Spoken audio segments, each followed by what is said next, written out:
require any filler rod for tack welds. You can also just fuse weld the very ends instead of the corners here if you want to do it that way. If you do want to use filler rod, it looks something like this. Just holding a pretty tight arc, make sure both members get puddled a little bit, shove a little filler rod in there to bridge the gap, and done. We're just getting at least one tack on every corner, and for the purposes of just practicing lap joints, that's just fine.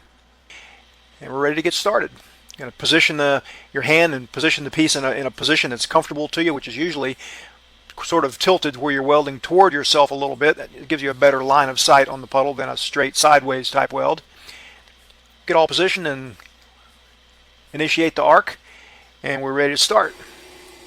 And we're trying to, for most of this little video here, not quite melt all the way up to the corner of the piece. We're trying to keep it about 3/4 of the way.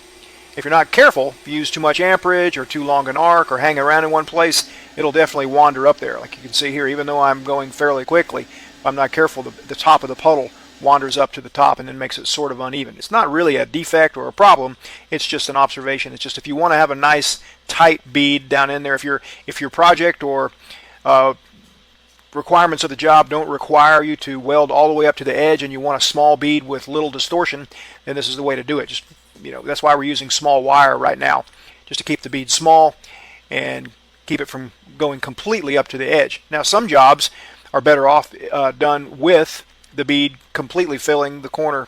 In other words, the leg size of the weld completely going up to the corner of the metal. And we'll do a little bit of that in just a minute. All right, another look at it here.